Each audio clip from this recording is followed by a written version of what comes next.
अरे श्रुति बेटा, मैं बस तुमको क्या ही बताऊं। जानती हो, कल तुमने मेरी और मेरी बेटी की लाज रख ली। पता है, मेरी बेटी कल तुम्हारे हाथों से सिला हुआ लहंगा चोली पहनकर पार्टी में गई और वहाँ इसकी इतनी तारीफ हुई कि बस पूछो नहीं।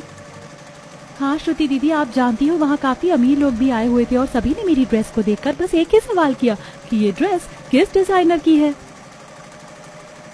अरे श्रुति तो सभी को अपने डिजाइन से ऐसे ही राजी कर देती है। वो तो बस हम लोग गरीब है, नहीं तो अगर आज पैसा होता तो मेरी बेटी ना जाने किस मकाम पर बैठी होती।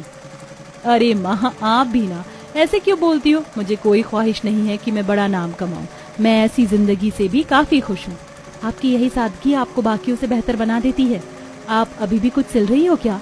क्या है ये पड़ोस में जो मोनिका रहती है उसकी साड़ी का ब्लाउज है। जरा दिखाना। अरे वाह, ये तो बिल्कुल वैसा है जैसा राशा ठदानी ने पहना था एक अवार्ड फंक्शन में। हाँ, ये वही डिजाइन है। वो मुझे सैंपल के तौर पर वही दिखा कर गई थी। आपने तो सेम ही बना दिया। वैसे इसके कितने पैसे हैं? ये 200 रुपए।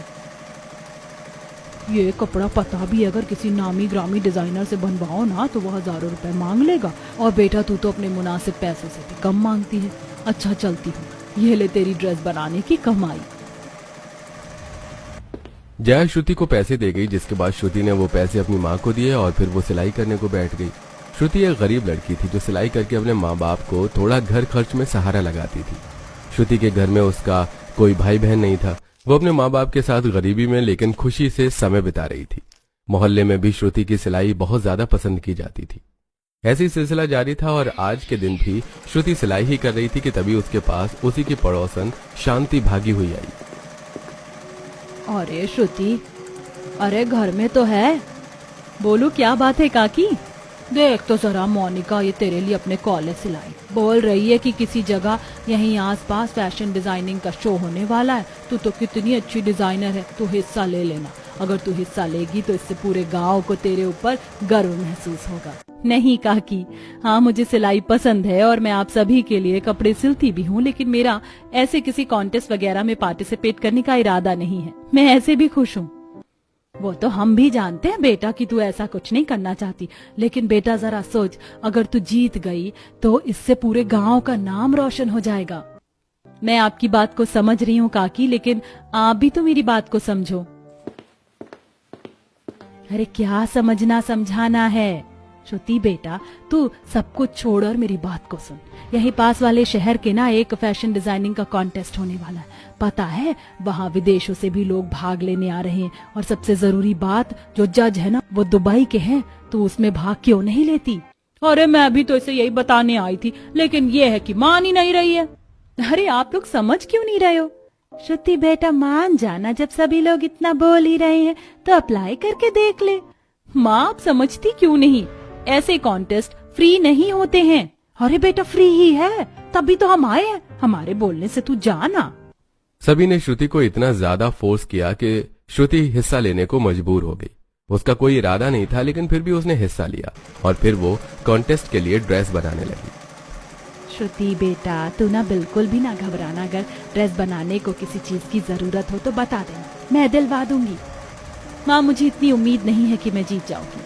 वहाँ पहले से ही इस चीज की तैयारी किए हुए लोग आएंगे। हमें रैंप पर चलना पड़ेगा, जो मुझे आता भी नहीं है। आपके बोलने पर मैं जा तो बेशक रही हूँ, लेकिन बस सबकी लाज रखनी। चल ठीक है, अगर तुझे ऐसा लग भी रहा है तो कोई परेशानी नहीं। चाहे तेरी जीत हो या हार, लेकिन मेहनत पूरी करना। उर्मिला की बात पर श्रुति बस मुस्कुरा दी, जिसके बाद उसने अपनी माँ की पुरानी साड़ियों से एक वर्क गाउन बना लिया। देखते ही देखते कॉन्टेस्ट का दिन आ गया और गांव से भी लोग श्रुति को चीयर करने पहुंच गए। बैक स्टेज पर श्रुति खड़ी हुई तैयार हो रही थी। उसने इंडियन और वेस्टर्न ड्रेसेस को मर्ज करके अपना डिजाइन बनाया था। उसकी ड्रेस साइड और पीछे से उसमें फ्रिल जुड़ी हुई थी, जो उसे रॉयल लुक दे रही थी, और उसने सिर पर दुपट्टा भी डाला हुआ था, जिससे वो और भी ज्यादा सुंदर लग रही थी। वहां दुबई का डिजाइनर अमीर परिवार, जिन्होंने इस कॉन्टेस्ट का आयोजन किया था, वो सभी बड़ी बड़ी कुर्सियों पर बैठे हुए थे।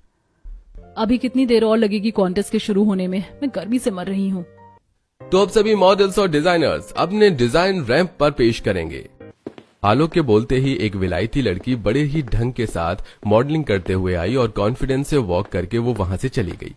उसने विदेशी स्टाइल फूलों वाला गाउन पहना हुआ था। ऐसे ही दूसरी लड़की भी आई और उसने भी बहुत ही अच्छे से वॉक किया। ऐसे ही सिलसिला चलता गया और अब श्रुति की भी बारी आने वाली थी। हे भगवान, मैं क्या करूं, मुझे तो घबराहट सी हो रही है। मेरी बारी भी बस आने ही वाली है। और अब बारी है श्रुति की। श्रुति प्लीज रैंप पर आ जाएं। श्रुति अपना नाम सुनते ही घबरा गई और हल्की सी हंसी के साथ डगमगाती सी चाल में वो रैंप पर चलने लगी, जिसकी वजह से मॉडल्स और जजेस उसका मजाक बनाने लगे।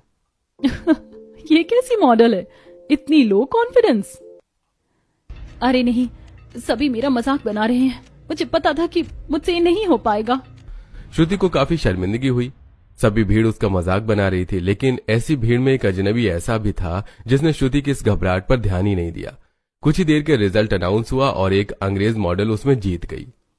माँ, मैंने आपसे बोला था ना कि ये मेरे बस का काम नहीं है। मैंने कभी ऐसे खुद को रैंप पर चलने का सपना नहीं देखा और अचानक से ये अब मेरे लिए बहुत नया है, इसलिए मैं अपने आप से नाराज नहीं हूँ।